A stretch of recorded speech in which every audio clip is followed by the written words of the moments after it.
তো first of all ভৌত আলোক বিজ্ঞান আমরা পড়বো। তো ভৌত আলোক বিজ্ঞানের প্রথম যে টপিকসটা পাইবা সেটা হলো তাড়িত চুম্বক তরঙ্গ। আই থিঙ্ক তাড়িত চুম্বক তরঙ্গের সাথে কি আমরা নাম শুনছি, তাড়িত চুম্বক তরঙ্গ।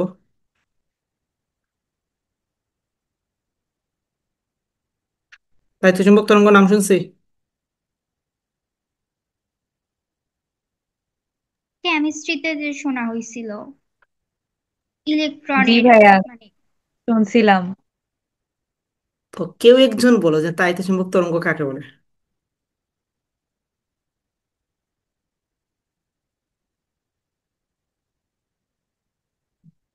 বলতে পারলে গুড, না পারলেও সমস্যা নেই। তো আমি বলে দিচ্ছি। খেয়াল নাই। ওকে। তড়িৎ ক্ষেত্র এবং চুম্বক ক্ষেত্র। দেখো, তাড়িত চুম্বক, তাড়িত মানে তড়িৎ, চুম্বক মানে তো চুম্বক। চুম্বকের অধ্যায় হইলো আমাদের সেকেন্ড পেপারের চতুর্থ অধ্যায় এবং পঞ্চম অধ্যায়, চতুর্থ অধ্যায় মেইনলি। আর তড়িতের অধ্যায় হইলো আমাদের দ্বিতীয় অধ্যায় এবং তৃতীয় অধ্যায়। সো তড়িতের একটা ক্ষেত্র আছে অ্যান্ড চুম্বকের সিমিলার একটা ক্ষেত্র আছে। এই দুইটা ক্ষেত্র কিন্তু ভেক্টর রাশি। ঠিক আছে। তড়িৎ ক্ষেত্র অ্যান্ড চুম্বক ক্ষেত্র এই দুইটাই ভেক্টর রাশি। সো তড়িৎ ক্ষেত্র এবং চুম্বক ক্ষেত্র পরস্পরের মিথস্ক্রিয়ায় যে তরঙ্গের সৃষ্টি হয় তাকে বলা হয় তাড়িত চুম্বক তরঙ্গ। বোঝা গেল? ইউটিউবে যদি সার্চ দাও ইলেকট্রোম্যাগনেটিক ওয়েভ, তাহলে খুব সুন্দর সুন্দর রিলস দেখতে পারবে। রিলস গুলা দেখতেও ভালো লাগে আর কি। যাই হোক। তো তড়িৎ ক্ষেত্র আর চুম্বক ক্ষেত্র এই দুইটার মিথস্ক্রিয়ায় যে তরঙ্গের বা ওয়েভের সৃষ্টি হয় তাকেই বলা হয় তাড়িত চুম্বক তরঙ্গ। এখন কথা হলো তড়িৎ ক্ষেত্র এবং চুম্বক ক্ষেত্র কিভাবে থাকে। আচ্ছা, তার মানে দেখো, তড়িৎ ক্ষেত্র আমি জাস্ট, ওয়েব তো আর আমরা জানি নর্মালি একটা ওয়েব, আমরা 9-10ও পড়ছি বা আমরা ফার্স্ট পেপারে পড়ার কথা নবম অধ্যায়। ওয়েব এইভাবে থাকে, সাইনের ওয়েব বা কজের ওয়েব। কজের ওয়েব হইলে আমাদের এইভাবে আসতো, কজের ওয়েব। যাই হোক। সো এইটা কোন ধরনের তরঙ্গ, অনুপ্রস্থ নাকি অনুদৈর্ঘ্য? এই ওয়েবটা কোন ধরনের তরঙ্গ? অনুদৈর্ঘ্য। অনুদৈর্ঘ্য। অনুদৈর্ঘ্য। অনুদৈর্ঘ্য। আচ্ছা হ্যাঁ, সরি টু সে, এটা অনুপ্রস্থ তরঙ্গ। অনুপ্রস্থ বা আর তরঙ্গ বা তির্যক তরঙ্গ। আমাদের তরঙ্গ শেষ হয়েছে।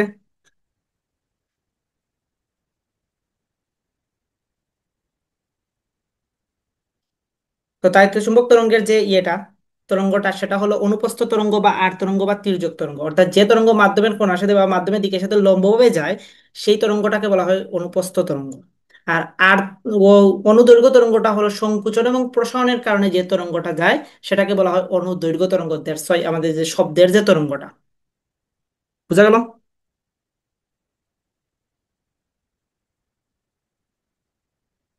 হ্যাঁ, বুঝছি। ওকে। একটু রেসপন্স করবা, কারণ এটা কিন্তু ইয়ের মতো না যে, এটা জাস্ট ওয়ান কাইন্ডস অফ, তোমরা যেভাবে প্রাইভেট টিচারের কাছে পড়ো এইভাবেই ফিল করতে পারো, সমস্যা নাই। সো মাইক ওপেন থাকলেও কোনো সমস্যা নাই। রেসপন্স করলে আমি বুঝতে পারবো যে তোমরা বিষয়টা ক্লিয়ার হয়েছে বা বিষয়টা বুঝতে পারছো, আদারওয়াইজ তো আমি বুঝতে পারবো না কি। অনলাইনে আসলে এতটুকু বোঝা যায় না বা আই কন্ট্যাক্ট হয় না, দ্যাটস ওয়াই বোঝা যায় না। তো যাই হোক, যেহেতু বোঝার জন্যই ধরছো তো বোঝার ট্রাই করবা আর কি। না হইলে জিজ্ঞেস করবা, একবার না হলেও 100 বার জিজ্ঞেস করবো, কোনো সমস্যা নেই। আচ্ছা যাই হোক। তো এখন দেখো, তাইলে এই যে না আমাদের তড়িৎ ক্ষেত্রের ফাংশনটা বলি বা ওয়েভটা বলি এবং চুম্বক ক্ষেত্রের ওয়েভটা বলি, দুইটাই কিন্তু অনুপ্রস্থ তরঙ্গের ওয়েভ। সো ধরো, আমি এই ওয়েভটা এইভাবে প্রকাশ না করে, যেহেতু ভেক্টর, আমি জাস্ট একটা স্ট্রেট লাইনে বুঝিয়ে দিচ্ছি। ধরো এই দিকে আমাদের আছে কি, তড়িৎ ক্ষেত্র, ভেক্টর ই। আর এই দিকে হলো আমাদের চুম্বক ক্ষেত্র, ভেক্টর বি। ওকে, বি। তাইলে তাইতো চুম্বক তরঙ্গ হবে এই দুইটা ভেক্টর যখন লম্বভাবে তাবে, পরস্পরের লম্বভাবে তাবে এবং তাদের মিথস্ক্রিয়া এখানে যে ওয়েভটা ক্রিয়েট হবে সেটাই হবে তাইতো চুম্বক তরঙ্গের ওয়েভ। এবং সেটা হবে ই এবং বি যে তলে আছে সেই তলের লম্ব বরাবর। অর্থাৎ ই কে যদি ধরি আমরা এক্স অক্ষ, বি কে যদি ধরি আমরা ওয়াই অক্ষ, তাহলে তাইতো চুম্বক ওয়েভ যেটা হবে সেটা হবে আমাদের জেড অক্ষ বরাবর। এইটা 3 ডাইমেনশন, সো 2 ডাইমেনশনে সেটা দেখানো পসিবল না। বুঝছি না? জি ভাইয়া, হ্যাঁ, বুঝছি। বুঝছি। ওকে। এইটা ইউটিউবে সার্চ দিবা ইলেকট্রোম্যাগনেটিক ওয়েভ, তাহলে সুন্দর সুন্দর রিলসে দেখলে তোমরা আরো বেশি বুঝতে পারবা।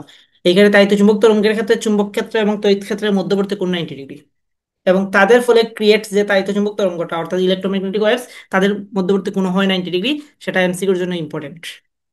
আচ্ছা, এখন আসি আমরা তাড়িৎ চুম্বক তরঙ্গের কিছু বৈশিষ্ট্য, যদিও বইয়ের মধ্যে আছে, চাইলে তোমরা নোট ডাউন করে রাখতে পারো কিওয়ার্ড গুলা। ফার্স্ট অফ অল, তাড়িৎ চুম্বক তরঙ্গ সঞ্চালনের জন্য কোনো মাধ্যমের প্রয়োজন হয় না। হয়তোবা তোমরা শুনে থাকবা, ইথার বলতে ইয়ংয়ের ইথারের একটা কাহিনী হয়তোবা তোমরা শুনে থাকতে পারো, যে আলো ওয়ান কাইন্ডস অফ তাড়িৎ চুম্বক তরঙ্গ আর কি। তো প্রথমে মনে করা হইতো যে আলো এক ধরনের তরঙ্গ ফাংশন, আবার অনেকে বলছে আলো একটা কণা ফাংশন। বাট পরে যখন উপস্থাপন করা হয়েছে আলো একটা তরঙ্গ ফাংশন, তখন বলা হয়েছে যে মহাবিশ্ব থেকে এই পৃথিবীতে যখন আলো আসে, তখন মধ্যেখানে কিছু জায়গার মধ্যে কোনো মাধ্যম নেই, অর্থাৎ শূন্য, শূন্য মাধ্যম উপস্থিত। তাইলে আমরা জানি কোনো তরঙ্গ মাধ্যম ছাড়া চলতে পারে না, তাইলে আলো কিভাবে পৌঁছে? তখন এই বিজ্ঞানী ইয়ংসে বলছিলেন যে সেটা হলো যে ইথার মাধ্যমে চলে, জাস্ট একটা অলিক মাধ্যম কল্পনা করছেন। পরে দেখা গেছে যে ওই ইথার বলতে কোনো অস্তিত্ব নাই, ইথার বলতে একটা কাল্পনিক কোনো কিছু বোঝানো হয়েছে, এবং আলো এক ধরনের সেই তরঙ্গ ফাংশন, যে তরঙ্গ ফাংশন সঞ্চালনের জন্য কোনো মাধ্যমের প্রয়োজন পড়ে না। বুঝতে পারছি? তার মানে তাড়িৎ চুম্বক তরঙ্গ সঞ্চালনের জন্য কোনো মাধ্যমের প্রয়োজন পড়ে না।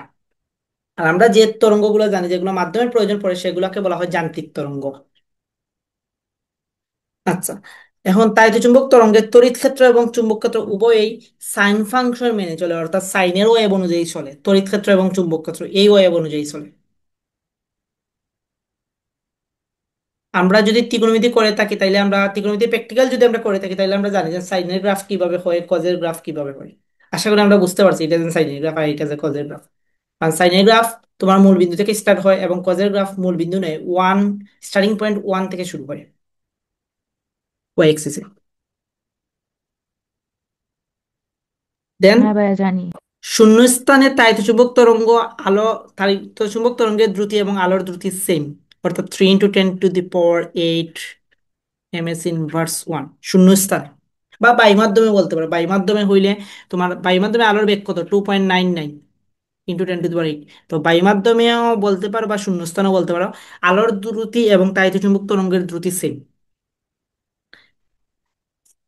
বোঝা গেল? হ্যাঁ। ওকে, ফাইন। এখন আমরা দেখো, আমরা তড়িৎ ক্ষেত্র এবং চুম্বক ক্ষেত্রের আমরা ইকুয়েশন গুলা ডেভেলপ করার ট্রাই করি। এগুলোর প্রুফ লাগে না এবং প্রুফের দরকারও পড়ে না, জাস্ট জেনে রাখবা এমসিকিউর জন্য। এই টাইপগুলো এখন যেগুলো দেবা, এগুলো দেবা যে এমসিকিউর মধ্যে তোমাদের আসছে বা ইন ফিউচার এডমিশনে তোমাদের আসবে আর কি। তো তড়িৎ ক্ষেত্রের যে তরঙ্গটা, তড়িৎ ক্ষেত্র তরঙ্গ, তড়িৎ ক্ষেত্র তরঙ্গটা হয় আমাদের, দেখো, E = E m। যদি আমরা তরঙ্গ পড়ে থাকি আর কি, তাইলে এইটা জানার কথা, π/λ CT - x, অর্থাৎ যে কোনো আর তরঙ্গের একটা রাশিমালা আর কি, অগ্রগামী তরঙ্গের রাশিমালা। এইখানে ইএমটা কি, এইখানে ইএমটা হলো ম্যাক্সিমাম তড়িৎ ক্ষেত্রের মান, ম্যাক্সিমাম, ম্যাক্সিমাম তড়িৎ ক্ষেত্রের মান বা সর্বোচ্চ তড়িৎ ক্ষেত্র। আর এই এর পরিচয় হলো এক্স অবস্থানে তড়িৎ ক্ষেত্র বা টি সময়ে তড়িৎ ক্ষেত্রের মান। আর সি হলো আলোর বেগ, p × 10⁸। সিমিলারলি চুম্বক ক্ষেত্র তরঙ্গ, লেখা বোঝা যায়? জি ভাইয়া যাচ্ছে। ওকে, লেখা হ্যাঁ বোঝা বুঝতে গেলে পারছি। হচ্ছে। নেক্সট ক্লাসের আগে যাতে এই ক্লাসের নোটগুলো পাই, এটা মাথায় রাখা যেন। এবং হোমওয়ার্ক দিব ক্লাস শেষে, হোমওয়ার্ক অবশ্য গ্রুপেই দিয়ে দিব।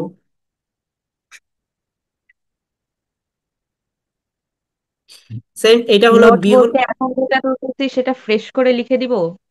নোট বলতে যেভাবে তুমি বুঝো সেভাবে, ফ্রেশ করে লাগবে না, এত মেকআপ টেকআপ করতে হবে না, পড়াশোনায় এত মেকআপ ভালো লাগে না। তুমি যাতে যেভাবে বুঝো আর কি। সর্বোচ্চ আচ্ছা। চুম্বক ক্ষেত্র বা চুম্বক ক্ষেত্রের মান, বা একটু বইগুলা পড়বা, রিডিং পড়বা এমসিকিউর জন্য। সর্বোচ্চ চুম্বক ক্ষেত্রের মান, সেম ইকুয়েশন, জাস্ট ই রিপ্লেস হচ্ছে বি দ্বারা আর কি। বি দ্বারা বোঝায় চুম্বক ক্ষেত্রের মান আর কি। একটুকু বোঝা গেল? জি ভাইয়া। ওকে, হ্যাঁ বুঝছি। দেন আসি আমরা তাইতো চুম্বক তরঙ্গের দ্রুতি।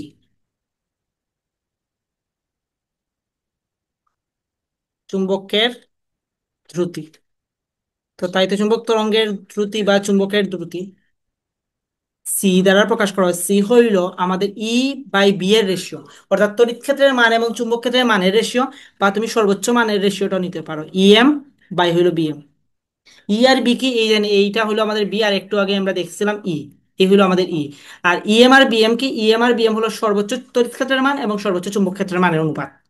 এই দুটার অনুপাতটাকেই হইলো আমাদের তাড়িৎ চুম্বক তরঙ্গের দ্রুতি বা শূন্যস্থানে। এই জিনিসটা সব থেকে বেশি আসে শূন্যস্থানে। তোমরা তো অনেক পরীক্ষা দিছো, ইন্টারনাল অনেক পরীক্ষায় দিছো কলেজে, এইটার সাথে পরিচিত থাকার কথা। শূন্যস্থানে সি সমান লেখা যায় 1/√মিউ নট এপসাইলন নট। এই মিউ নট কি, মিউ নটকে কি আমরা চিনি?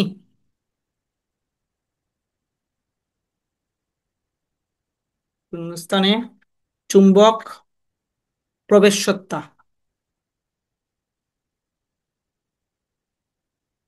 প্রবেশসত্তা, সেটার মান হইল 4 pi into 10 to the power 7, 10 inverse 7, sorry, 10 inverse 7 tesla metre per ampere. বা এইটাকে এই যে টেসলা মিটার পার এম্পিয়ারের আরেকটা নামেও বলা হয়, সেটা হলো henry per metre. 4 pi into 10 inverse 7 henry per metre, আর 4 pi into 10 inverse 7 tesla metre per ampere. শূন্যস্থানে মিউ নটের মান। এবং এপসাইলন নটের মান কত? 9 × 10⁻৯। 9 × 10⁻৯ এপসাইলনের মান।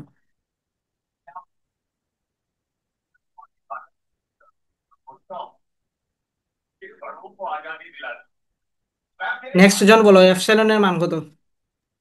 8.854 × 10⁻12। Yes, 8.854 × 10 inverse -12। ইউনিট কি?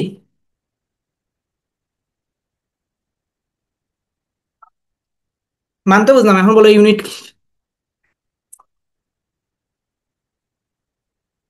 একক তো নাই। এপসাইলনের একক নাই? আচ্ছা, আমরা এপসাইলনের এককটা ফাইন্ড আউট করার ট্রাই করি।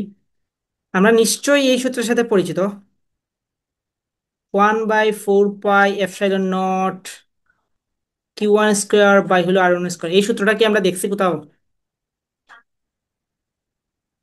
আর নিউটন। হ্যাঁ। আচ্ছা, তাইলে আমরা কার একক বের করবো? এপসাইলন নটের একক বের করবো। ওকে, এপসাইলন নটটাকে আমরা এখানে রেখে দিলাম, 4 পাই রাখলাম, Q² রাখলাম, এফ রাখলাম, R² রাখলাম। আমি এইটা কি লিখতে পারি? যদি পারি, তাইলে বলো কিউ এর একক কি? কিউ এর একক হলো কুলম, তার মানে কুলম স্কোয়ার। এফ এর একক কি? নিউটন। আর এর একক কি? Metre square. তার মানে এপসাইলন নটের এককটা কি দাঁড়াইলো? Coulomb square per newton metre inverse 2। পাইছি এপসাইলন নটের একক। হ্যাঁ। জি ভাইয়া বুঝছি। বুঝছি। হ্যালো। হ্যাঁ। হ্যাঁ বুঝছি। তাইলে আমরা শূন্যস্থানে চুম্বক বেদনযোগ্যতার মান এইটা জানলাম, আর এর এইটা জানলাম। এই ইকুয়েশনটাকে তোমরা স্টার দিয়ে রাখতে পারো। বাট হোয়াই এই ইকুয়েশনটাকে কি জন্য আমি বলছি স্টার দিয়ে রাখার জন্য? এইখান থেকে এমসিকিউ আসার পসিবিলিটি, জাস্ট এই ইকুয়েশন দিয়ে এমসিকিউ আসার পসিবিলিটি অনেক বেশি, সেটা এইচএসসি বলো বা অ্যাডমিশন বলো। এখন বলো সি এর ইউনিট কি?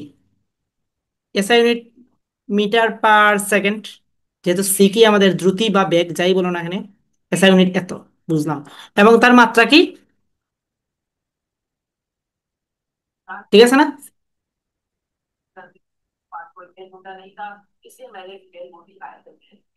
ওকে, তাইলে এখান থেকে কি রকম প্রশ্ন আসতে পারে জাস্ট এই কোয়েশন দিয়ে, জাস্ট একটা ডেমো প্রশ্নই আমি লিখে দেই। এটা একক কি বলতে পারবা? Per metre second. বুঝি নাই কি? পার মিটার সেকেন্ড? মেধাশ্রী তুমি বলো একক কি? পারবো ওইটার না। উপর একটা স্কোয়ার, ওটার উপর একটা স্কোয়ার, তার সাথে মানে whole square. Metre inverse 2 second square. হ্যাঁ। ওকে, তাহলে এখন দেখি এটা রাইট কি না রং, আমরা একটু জাস্ট করে ট্রাই করি। আমরা সি সমান জানি কি? 1/√মিউ নট এপসাইলন নট। ঠিক আছে না? আচ্ছা, তাইলে আমরা √মিউ নট এপসাইলন নট সমান লিখতে পারি 1/c। ফাইন। তাইলে আমাকে বলছে কি মিউ নট এপসাইলন নটের ইউনিট বের করার জন্য। তাইলে আমি স্কোয়ার করে দেই মিউ নট এপসাইলন নট, তাইলে এখানে লিখতে পারি সি স্কোয়ার। কারণ আমি এইটার ইউনিট বের করবো। তাহলে আমি তো এইটার ইউনিট বলতে কি সির উপর ডিপেন্ড করে, তাহলে সি এর ইউনিট কি আমরা জানি, M S inverse one square আছে। তাইলে আমি এখন এটাকে লিখতে পারি, দেখো 1/m² s ইনভার্স 2। এখন যদি সেটাকে উপরে তুলি, উপরের দিকে কনভার্ট করি, তাইলে সেটা হবে কি m−2 স্কোয়ার। বুঝতে পারছি?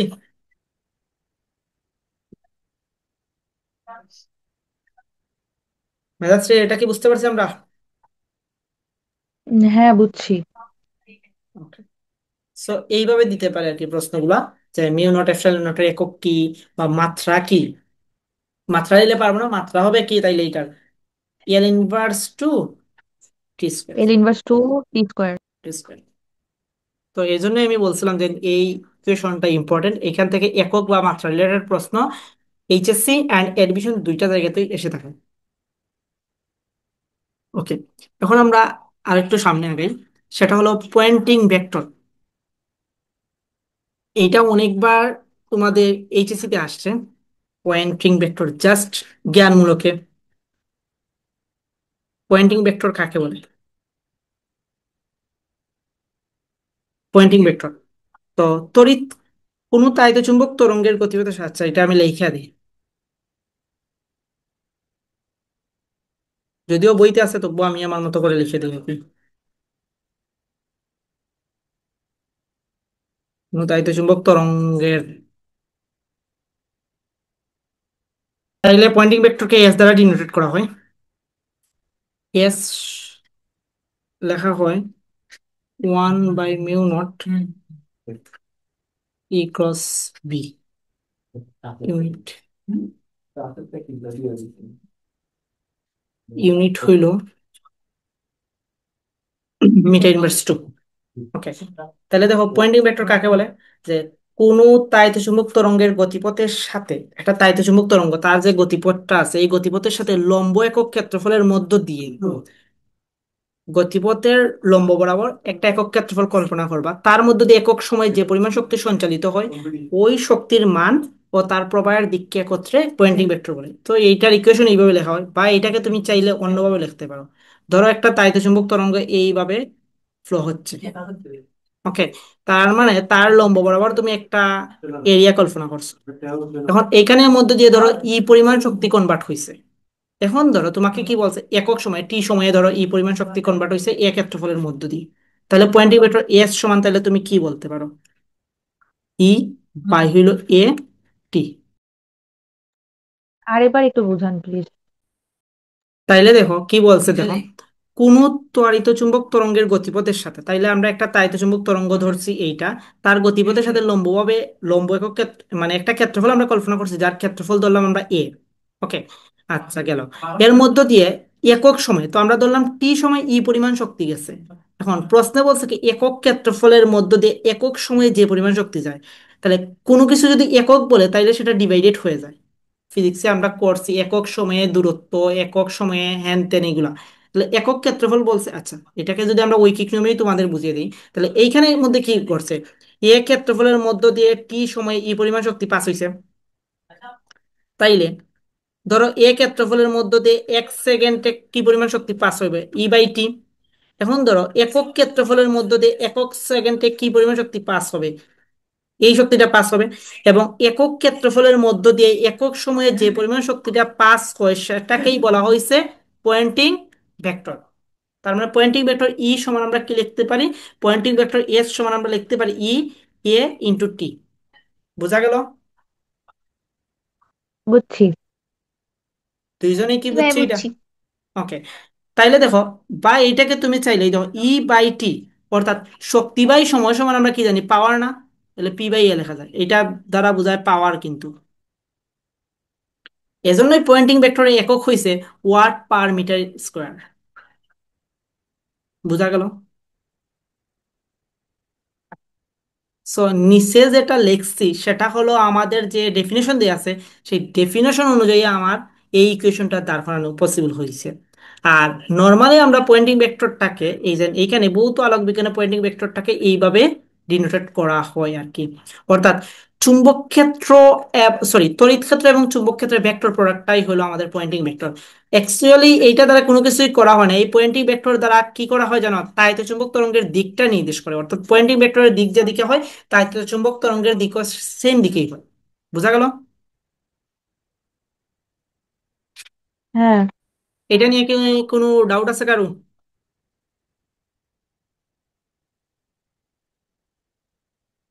ডাউট না, থাকলে নাই। বলতে পারো যে এটা নিয়ে ডাউট আছে।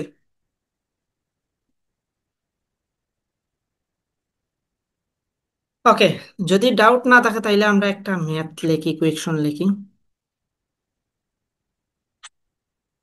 শূন্যস্থানে একটি তাড়িৎ চুম্বক বিকিরণের সর্বোচ্চ তড়িৎ ক্ষেত্রের মান হলো 9 × 10⁻² নিউটন পার কুলম। এর সর্বোচ্চ চুম্বক ক্ষেত্রের মান কত? সলভ করতে পারবো? ট্রাই করি একটু।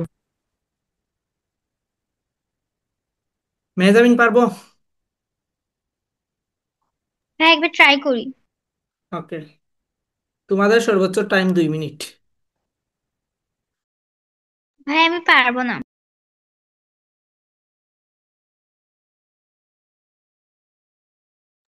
আমিও পারতেছি না। ওকে, তাহলে দেখি এটা আমরা কিভাবে সলভ করতে পারবো। শূন্যস্থানে বলছে তাইতো চুম্বক বিকিরণের সর্বোচ্চ তড়িৎ ক্ষেত্রের মান দেওয়া আছে, আমাদের চুম্বক ক্ষেত্রের মান কত? ওকে, তাহলে শূন্যস্থানে তাইতো চুম্বক তরঙ্গের বেগ এবং আলোর বেগ সমান, তাহলে সি সমান আমরা জানতাম কি, সি সমান জানতাম EM/BM, এম আই রাইট? তাহলে আমাদের বলছে বিএম এর মান কত, তো বিএম সমান আমরা লিখতে পারি EM/C। তাইলে ইএম এর মান কত দেওয়া ছিল, 9 × 10⁻⁰ আর সি এর মান কত, 3 × 10⁻⁸। তাহলে এটা কত আসে, 3 × 10⁻⁶। 3 × 10⁻⁶ টেসলা, শেষ আনসার।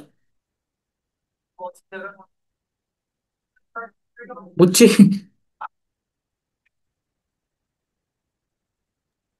হ্যাঁ, বুঝছি, অনেক সহজই তো ছিল। আচ্ছা, ক্লাস টাইমটা শেষ হয়ে যাচ্ছে, আমি তোমাদের একটু এনাদার লিংক দিচ্ছি, সাথে সাথে জয়েন করে নিও।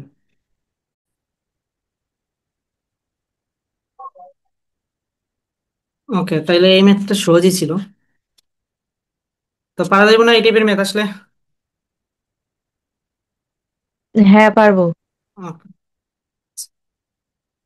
এখন আসো আলোকবর্ষ। আচ্ছা, আলোকবর্ষ পড়ানোর আগে বলো, আলোকবর্ষ কি নির্দেশ করে, সময়, দূরত্ব, মাত্রা, ভর, হোয়াট এভার, কি নির্দেশ করে?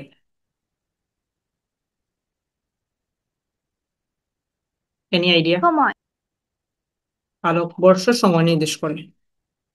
আর তুমি কোনো কিছু বলবা মেধাশ্রী? আমার তো মনে হচ্ছিল দূরত্ব নির্দেশ করে। ওকে, তাহলে আলোকবর্ষের ডেফিনেশনটা দিই, যে আলো 1 বছরে যে দূরত্ব অতিক্রম করে তাকেই বলা হয় আলোকবর্ষ বা 1 লাইট ইয়ার। তার মানে আলোকবর্ষটা কি নির্দেশ করে, আমাদের দূরত্ব নির্দেশ করে, অর্থাৎ আলো 1 বছরে কি দূরত্ব গেছে সেটাকেই বলা হয় 1 আলোকবর্ষ। তাহলে 1 লাইট ইয়ার সমান বলতে পারি কি, এখন ধরো আলোর বেগ কোন ধরনের বেগ, সমবেগ না? তাহলে সমবেগ হলে আমরা ফর্মুলা জানি কি, S = VT, সমবেগের ফর্মুলা। তাহলে আমি লাইট ইয়ার বের করবো, তাহলে লাইট ইয়ার, তাহলে এস এর এখানে কি হবে, সিটি, তাহলে 3 × 10⁸ এবং টি এর ভ্যালু কত হবে, এক দাদা, বছর আলোকবর্ষের সংখ্যাটা কি বললেন? আলো 1 বছরে যে দূরত্ব অতিক্রম করে তাকেই বলা হয় 1 আলোকবর্ষ, আচ্ছা। বা আলোর 1 বছরে অতিক্রান্ত দূরত্বকেই বলা হয় 1 আলোকবর্ষ। ওকে, তো দেখো 1 লাইট ইয়ার সমান অ্যাকচুয়ালি কতটুকু দূরত্ব সেটা আমরা ফাইন্ড আউট করার ট্রাই করি। তাহলে আমরা জানি, যেহেতু দূরত্ব এস আমরা জানি ভিটি, কারণ আলোর বেগ একটা সমবেগ, তাহলে 1 লাইট ইয়ার সমান লিখতে পারি আমরা সিটি, সির ভ্যালু তো আমরা জানি 3 × 10⁸, এবং টি কত, টি হলো 1 বছর সমান কত সেকেন্ড বা কত সময় সেটাই আমরা বের করবো। 1 বছর সমান কত দিন আমরা জানি, 365 দিন, তাহলে 365 দিন। কারণ একদিন সমান কত ঘন্টা, 24 ঘন্টা, এবং 1 ঘন্টা সমান কত মিনিট, 1 ঘন্টা সমান 60 মিনিট, আর 1 মিনিট সমান কত সেকেন্ড, 60 সেকেন্ড। তাহলে এইটা করলে যে রেজাল্টটা আসবে সেটাই হলো 1 লাইট ইয়ারের রেজাল্ট। সেটা আসবে মোস্ট প্রবাবলি 9.4608 × 10⁻15 মিটার। তাহলে 1 লাইট ইয়ার সমান হইল এত মিটার, আর কিলোমিটার লিখলে আমরা লিখতে পারি 9.46 × 10⁻12 কিলোমিটার। লেখা হয়েছে? জি ভাইয়া হয়েছে। হ্যাঁ, জি, হয়েছে। হইলেই হয়েছে আর কি।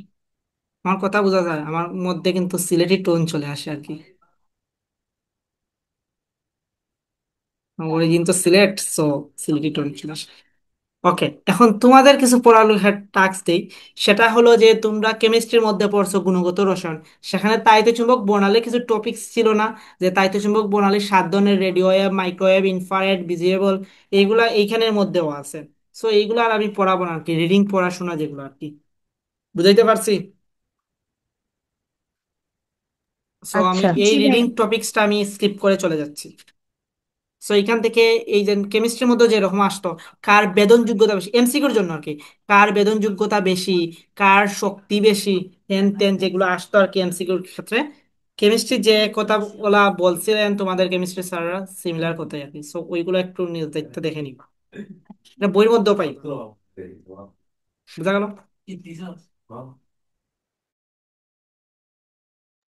হ্যাঁ দাদা, বুঝছি।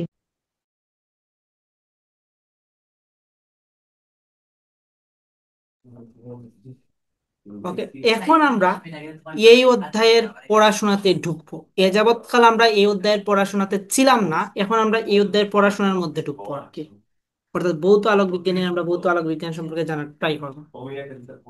ফার্স্ট অফ অল, তরঙ্গ মুখ। তরঙ্গ মুখ কাকে বলে? আমি লিখে দেই, তোমরাও সাথে সাথে লিখে নিলা, তাইলে তোমাদেরও কাজে দিল। আর সায়েন্সের পোলাপাইন তোমরা কিন্তু ককর মধ্যে বেশি ধরা খাই আর কি আমরা। তো ককর মধ্যে একটা ইউজ অ্যামাউন্ট অফ নাম্বার থাকে, 5টা সৃজনশীলের মধ্যে 3 5 15 মার্কস কিন্তু ককর মধ্যে। আমরা ম্যাথ করতে করতে ককর মধ্যেই কিন্তু এতটা গুরুত্ব দিই না। সো কোনো তরঙ্গের যে, তো বলছে কি দেখো, কোন তরঙ্গের যে রেখা বা তল বরাবর সবগুলো কণা সমদশা সম্পন্ন, তাকে ওই তরঙ্গের তরঙ্গমুখ বলে। তো ডেফিনেশনের সাথে আমরা একটু সংজ্ঞাটা মিলানোর ট্রাই করি গ্রাফিক্যালি। ধরো একটা,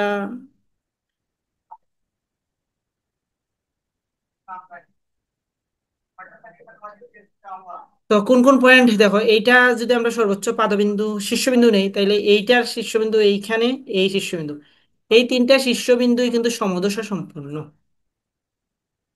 ওকে, তাহলে এইখানে দেখো, এইভাবে তুমি একটা লাইন বা স্ট্রেট লাইন কল্পনা করছো। এই কল্পনার উপরে দেখো, এই পয়েন্ট এবং এই পয়েন্ট কি সমদশা সম্পন্ন না? তার মানে হ্যাঁ এই দাদা। লাইনটাকে তুমি যদি বর্ধিত করো এবং এই তরঙ্গের সবগুলা কোণার মানে সমদশা সম্পন্ন সবগুলা কোণায় যদি এই লাইনের উপরে থাকে, তখন এই লাইনটাকেই বলা হবে আমাদের তরঙ্গ মুখ। এই কথাটাই বলছে যে কোনো তরঙ্গের যে রেখা, ধরলাম এবি রেখা, বা তল বরাবর, তল হইলে তো তল, তল বরাবর সবগুলো কোণা সমদশা সম্পন্ন, তার মানে আমরা দেখতে পাচ্ছি এই এবি রেখা, এ পয়েন্ট এবং বি পয়েন্ট সমদশা সম্পন্ন আছে। তার মানে তুমি ওই যে এবি রেখাটাকে বলতে পারো তরঙ্গের তরঙ্গমুখ। তো তরঙ্গমুখ জিনিসটা কি আমরা বুঝতে পারছি?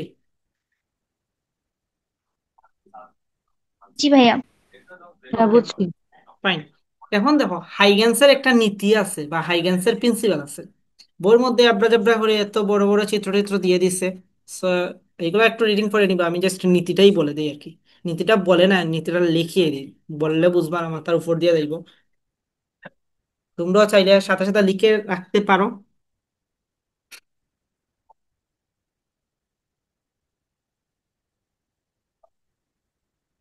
তোমাদের লেখা শেষ হলে আমাকে জানাইও যে লেখা শেষ কিনা, তারপরে এটার উপর আমি বলবো।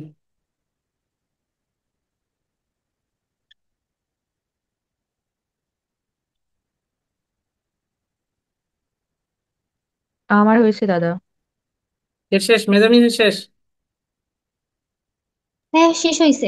ওকে, তো দেখি আমরা হাইগেন সাহেব কি বলছে। হাইগেন সাহেব বলছেন যে একটি তরঙ্গমুখের উপরস্থ সকল বিন্দু, এই যে তরঙ্গের এইখানে যে আমরা তরঙ্গ মুখটা দেখছি, এই তরঙ্গমুখের উপরস্থ সকল বিন্দু, এইখানে স্ট্রেট লাইন তৈরি হয়েছে, এখানে তো অনেকগুলো বিন্দুর সমষ্টি।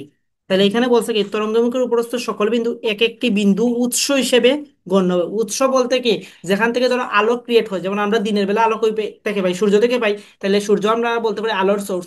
এইরকম যদি কোনো আলো ক্রিয়েট হয়, তাইলে যেখান থেকে কোনো কিছু ক্রিয়েট হয় সেটাকেই তো বলা হয় উৎস। তো এই যে এক একটা যে বিন্দু আছে, এই যে এবি রেখার উপরে এক একটা বিন্দু আছে, এই এক একটা বিন্দু কি হবে, উৎস হিসেবে গণ্য হবে, যা থেকে গৌণ তরঙ্গ উৎপন্ন হয়। অর্থাৎ এইখান থেকে, এই পয়েন্ট থেকে ধরো একটা তরঙ্গ ক্রিয়েট হতে পারে, এই পয়েন্ট থেকে একটা তরঙ্গ ক্রিয়েট হতে পারে, এই কথাটাই বলছে। গৌণ তরঙ্গ উৎপন্ন হয়ে মূল তরঙ্গের দ্রুতিতে সামনের দিকে অগ্রসর হবে। অর্থাৎ এইখানে যে ভেলোসিটিটা আছে, এইখানেও সেম, যে গৌণ তরঙ্গটা ক্রিয়েট হবে তার ভেলোসিটিও সেম। ক্লিয়ার? মূল দ্রুতিতে, মূল তরঙ্গের দ্রুতিতে সামনের দিকে অগ্রসর হয়। পরবর্তী যে কোনো মুহূর্তে এই গৌণ তরঙ্গগুলোর মুখ এইখানে কি এগেইন আমাদের আরেকটা তরঙ্গ ক্রিয়েট হচ্ছে না? এইখানে যেহেতু আরেকটা তরঙ্গ ক্রিয়েট হচ্ছে, তার মানে তো তারও তরঙ্গ মুখ থাকবে। সো এই কথাটাই বলছে যে পরবর্তীতে যে কোনো মুহূর্তে এই গৌণ তরঙ্গ মুখগুলোর সাধারণ স্পর্শক তল, ওই সময় উক্ত তরঙ্গ মুখগুলোর নতুন অবস্থান হবে। অর্থাৎ সেম জিনিসটা এগেইন রিপিট করবে আর কি। বোঝা গেল? হ্যাঁ, বুঝছি। মাথার উপর দিয়ে গেছে নাকি সত্যি সত্যিই বুঝছি কোনটা? হ্যাঁ, বুঝছি। বুঝছি বুঝছি। ওকে, মাথার উপর দিয়ে যাওয়ার পরেও যদি বলো বুঝছো, তাইলে ওই একটা কথা আছে সিলেটি ভাষায়, ব্যাক করলাম বাট ছয় হলতাত করে খালি হয় হয়। So, এই দশাটা হবে আর কি। আচ্ছা, যাই হোক। এটা মানে কি? মানে হলো যে না বুঝেও যদি বুঝছি বলি আর কি, ধরো বুঝছো না একটা টপিক, না বুঝেই বলছো যে বুঝছি, তাইলে জিনিসটা কিরকম হয়ে যায় না? এটাই বেকুবের মতো আর কি, সব কথায় জাস্ট মাথা নাড়ানো আর কি, এটাই। ওকে, যাই হোক। সো এই নীতিটি জ্যামিতিক ব্যাখ্যার উপর প্রতিষ্ঠিত। এইটার একটা জ্যামিতিক ব্যাখ্যা আছে বইয়ের মধ্যে, এত ব্যাখ্যা টেখ্যা লাগে না, কারণ ব্যাখ্যা আসেও না। এই নীতির সাহায্যে আলোর সরলরৈখিক গতি, প্রতিফলন, প্রতিসরণ, অপবর্তন ব্যাখ্যা করা যায়। এটা ইম্পর্টেন্ট। আলোর সরলরৈখিক গতি ব্যাখ্যা করা যায় হাইগেন্সের নীতির সাহায্যে, প্রতিফলন ব্যাখ্যা করা যায়, প্রতিসরণ ব্যাখ্যা করা যায়, অপবর্তন ব্যাখ্যা করা যায়, বাট সমাবর্তন ব্যাখ্যা করা যায় না। সমাবর্তন ব্যাখ্যা করা যায় না, লিখে রাখতে পারো। বাকিগুলা ব্যাখ্যা করা যায়, অর্থাৎ প্রতিফলন, প্রতিসরণ, অপবর্তন, সরলরৈখিক গতি, এগুলা ব্যাখ্যা করা যায়, বাট সমাবর্তন ব্যাখ্যা করা যায় না। কার সাহায্যে? হাইগেন্সের নীতির সাহায্যে। এমসিকিউর জন্য ইম্পর্টেন্ট।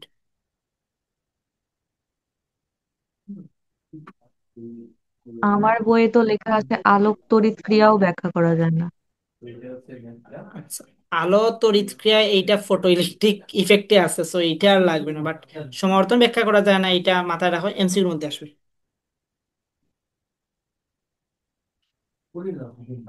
আলোর ধর্ম মানে যে কোনো তরঙ্গের ধর্ম আর কি।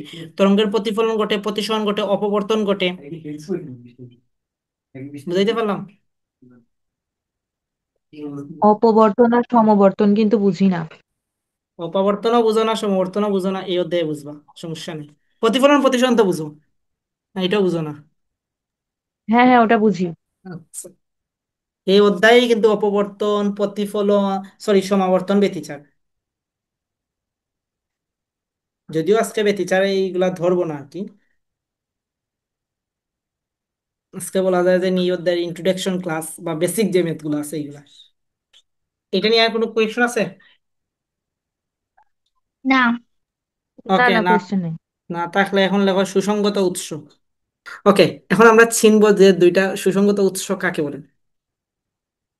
দুটি আলোক, আগে বলো তোমাদের লেখা শেষ কিনা। লেখা শেষ হওয়ার পরে আমি লেকচারটা দিই, যে লিখে বেরো। ভাই, আমার শেষ আমার হয়েছে। হয়েছে দাদা। দুজনের শেষ? হ্যাঁ, শেষ। জি ভাইয়া। ওকে, ফাইন। এইটা আসলে ডেফিনেশন থেকে এই সুসংগতার ডেফিনেশন কিন্তু আসে, এটা মাথায় রাখবা। আর আগে কি বলছিলাম, হাইগেন্সের নীতি আসে।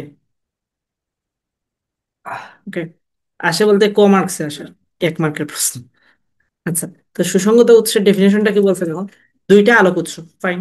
উৎসতে নির্গত আলোর তরঙ্গের কম্পাঙ্ক বা তরঙ্গ দৈর্ঘ্য যদি সমান হয়, বিস্তার সমান বা প্রায় সমান, দশা সর্বদা একই হলে বা নির্দিষ্ট দশা পার্থক্য বজায় থাকলে, এরূপ দুটি ক্ষুদ্র এবং নিকটবর্তী স্থাপিত উৎস দুইটাকেই সুসংগত উৎস বলে। মোট কথা দুইটা তরঙ্গের যদি বিস্তার বলো, কম্পাঙ্ক বলো, দশা পার্থক্য বলো বা দশা বলো, তরঙ্গ দৈর্ঘ্য বলো, সবগুলা যদি সেম থাকে, তখনই এই দুইটা উৎসকে বলা হয় বা এই দুইটার সোর্সকে বলা হয় সুসংগত উৎস। কথা কি বুঝাইতে পারলাম? হ্যাঁ, বুঝছি। ফাইন। এগুলা দেখানোর মতো কোনো কিছুই নাই আর কি। সো দেখাইতাম। এখন আলো, কি বলছিলা যে বেতিচার কি বুঝো না, এই এখন আমরা বেতিচারের ডেফিনেশনটা লিখবো আর কি। আলোর বেতিচার, বেতিচারের ইংলিশ হলো interference of light,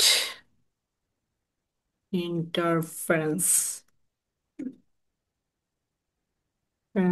of light.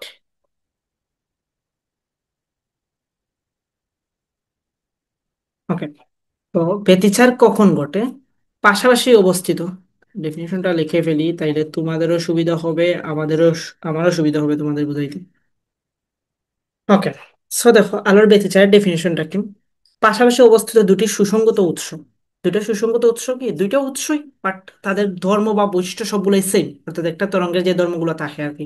যেমন ধরো তরঙ্গ দৈর্ঘ্য, বিস্তার, দশা, পার্থক্য, হোয়াট এভার সেম। এখন এই দুইটা সোর্সকে তুমি পাশাপাশি রাখছো, তাহলে রাখলে কি হবে? ধরো তোমার লাইক মোমবাতি থেকে আলো যাচ্ছে, এইখানে একটা সোর্স আছে, এর পিছনে আরেকটা মোমবাতি আছে, এইখান থেকে আলো যাচ্ছে, এইভাবে আলোগুলা যাচ্ছে।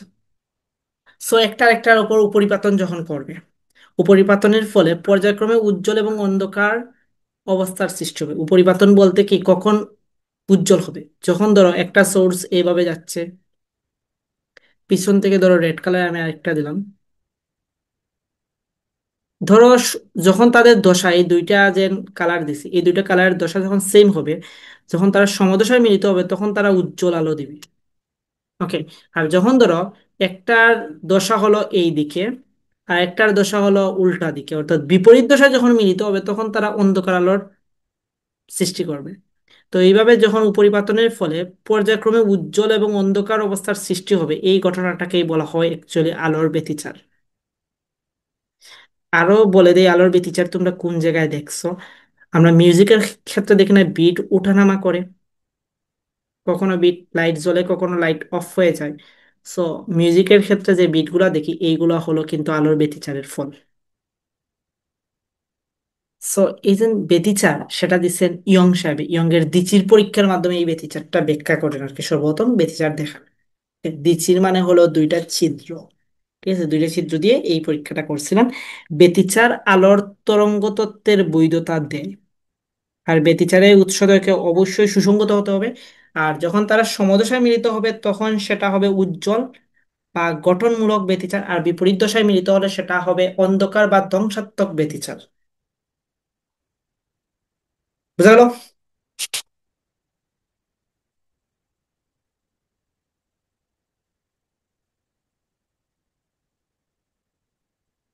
বিপরীত দশায় মিলিত হবে বলতে? এই যে এখানে দেখাইলাম, একটার দশা হলো ধরো উপরের দিকে, ধরো এটা উপরের দিকে আর এটা হলো নিচের দিকে, দুইটা তরঙ্গের, তাহলে এইখানে বিপরীত দশায় মিলিত হয়েছে, দ্যাটস ওয়াই এইখানে তাদের যে জিনিসটা হবে সেটা হবে ধ্বংসাত্মক ব্যতিচার। ও আচ্ছা আচ্ছা, বুঝছি বুঝছি। বুঝা গেল? আচ্ছা, দশা বলতে অ্যাকচুয়ালি এই যে দশা পার্থক্য, যাই বলো না কেন, এখানে দশা বলতে কোনকে রিপ্রেজেন্ট করানো হয়েছে আগে? দশা বলতে কোন বোঝায়? বুঝা গেল? হ্যাঁ বুঝছি। এখন দেখো দশা পার্থক্য এবং পথ পার্থক্যের মধ্যে একটা সম্পর্ক আছে। দশা পার্থক্য সমান লেখা যায় যে 2 পাই বাই ল্যামডা ইন্টু পথ পার্থক্য।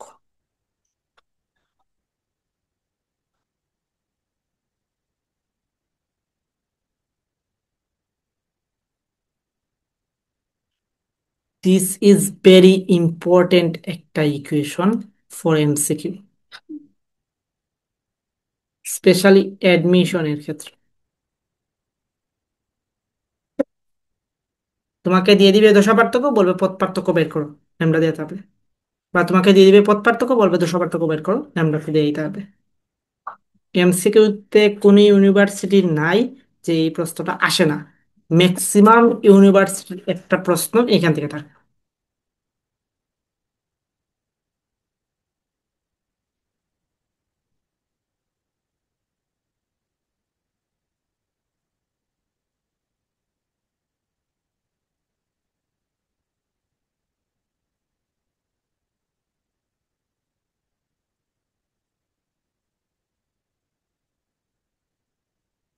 বোঝা গেল? জি হ্যাঁ, ভাইয়া। বুঝছি। ওকে, তো দেখি আমরা এখন গঠনমূলক ব্যতিচারের কন্ডিশনটা দেখি। ওভারলোড হলেও বলবা যে ওভারলোড হয়ে গেছে, কারণ আমি একসাথে অনেকগুলা শেষ করে দিতে পারবো, ওভারলোড নিয়েও লাভ নাই।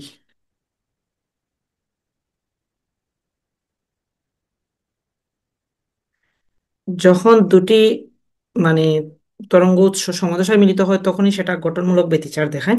গঠনমূলক ব্যতিচারের ক্ষেত্রে দশা পার্থক্যের যে কন্ডিশনটা, দশা পার্থক্য, দশা পার্থক্যকে ডেল্টা দ্বারা প্রকাশ করা হয়। এই ডেল্টাটা হয় 0 বা 2 পাই বা 4 পাই ডট ডট ডট, অর্থাৎ 2n পাই, অর্থাৎ পাইয়ের জোড় গুণিতক হয় দশা পার্থক্যটা। বোঝা গেল? গঠনমূলক ব্যতিচারের ক্ষেত্রে দশা পার্থক্যটা হয় পাইয়ের জোড় গুণিতক। তাহলে পথ পার্থক্যটা কি হবে?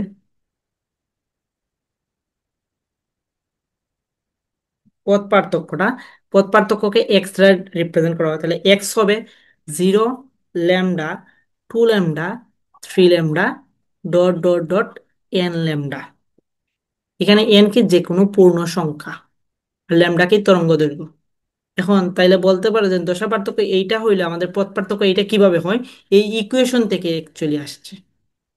দশা পার্থক্যের মান তুমি 0 বসাও, ল্যামডা এক্স এর মান 0ই আসবে। এক্স বলতে তোমার পথ পার্থক্য বোঝায়, আর ল্যামডা ডেল্টা বলতে তোমার দশা পার্থক্য বোঝায়। একটু বুঝলাম? জি ভাইয়া, বুঝছি। ওকে, হ্যাঁ, তাইলে বুঝছি। গঠনমূলক ব্যতিচারের ক্ষেত্রে আমরা তাইলে অ্যাকচুয়ালি আমরা পথ পার্থক্য দ্বারা এই কন্ডিশন গুলো অ্যাপ্লাই করি আর কি। ম্যাথের ক্ষেত্রে আমরা অ্যাপ্লাই করবো, দেখবা যে এক্স সমান অ্যাকচুয়ালি আমরা লিখতে পারি n ল্যামডা, বা তুমি যদি চাও এটাকে লিখতে পারো, দেখো যে 2n × λ/2। লিখতে পারি কি পারি না এটাকে?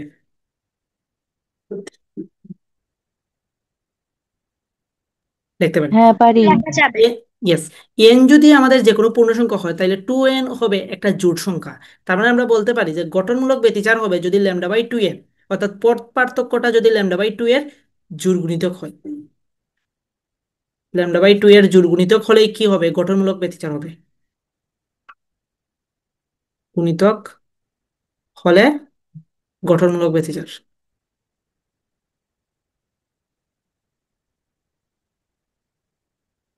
ব্যতিচার, পথ পার্থক্য যদি আমাদের λ/2 এর জোড় গুণিতক হয় তাইলে সেটা হবে কি?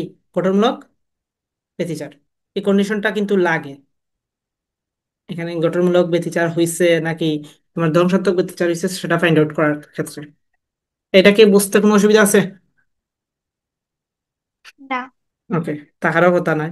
এখানে আর কি দিছে, এইগুলা থাকলে তো আর আবার আমাদের 1 2 ভর্তি হওয়া লাগবে এইরকম আর কি বিষয়।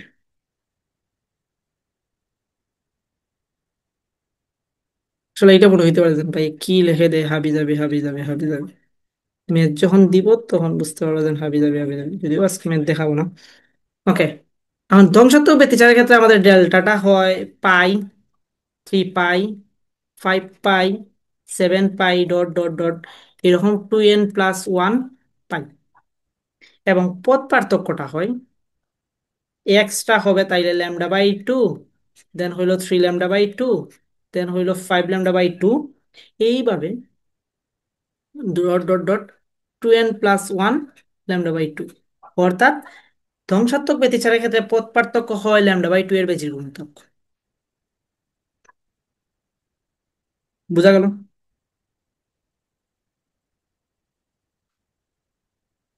সেম এইভাবে একটা হেডলাইন রেখে রাখো, ধ্বংসাত্মক ব্যতিচারের ক্ষেত্রে পথ পার্থক্য হয় λ/2 এর বেজোড় গুণিতক। অর্থাৎ কারণ এন যদি যে কোনো একটা স্বাভাবিক সংখ্যা হয় তাহলে 2n+1 অবভিয়াসলি একটা বেজোড় সংখ্যা,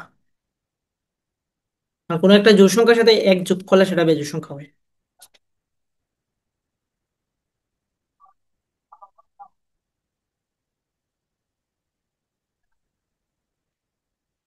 এতটুকু কি আমরা বুঝতে পারছি?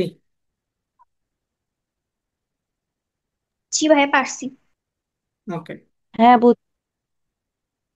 যদি আমরা এতটুকু বুঝে থাকি তাইলে আমরা নেক্সট ক্লাসে আমরা এইখানের ব্যতিচার আর অপবর্তনের ম্যাথগুলা দেখবো বা টপিক শেষ করবো। এটা মোস্ট প্রবাবলি আজকে একটা ক্লাস নিছি, 4টা ক্লাস এই অধ্যায় টোটাল শেষ হয়ে যাবে। বুঝা গেল? এখন তোমাদের কাজ কি বলে রাখি, তোমাদের যেগুলা থিওরিটিক্যাল যেগুলা দিয়ে দিছি সবগুলা কমপ্লিট করবা, একটু ভালো করে পড়বা। পরে যদি এইখান থেকে কোনো প্রবলেম থাকে নেক্সট ক্লাসে জানাবা বা গ্রুপে জানাবা। বুঝা গেল? ইয়ং এর ডিচির পরীক্ষাটাও কি পড়ে নিব? না, ইয়ঙ্গের দিচির পরীক্ষা পরে পারবা না, আমি ইয়ঙ্গের দিচির পরীক্ষা থেকেই নেক্সট দিন শুরু করবো, কারণ এই অধ্যায়ের ম্যাথ গুলা ওইখান থেকেই শুরু। বুঝা গেল? আচ্ছা দাদা। বুঝতে পারছি? জি ভাইয়া পারছি। ওকে। হ্যাঁ বুঝছি। আচ্ছা। আর ওই বলছিলাম যে ডিসেম্বরের 10 তারিখের মধ্যে টাইমের একটু এলোমেলো হতে পারে, বাট আফটার 10 ডিসেম্বর পরে তোমাদের আমরা একটা ফিক্সড শিডিউল দিয়ে দিব। হোপফুলি টাইমে সমস্যা হবে না, কারণ এখন সেমিস্টার ভেঙে চলে। বুঝছি। তো আর আজকে এতটুকুই থাকুক।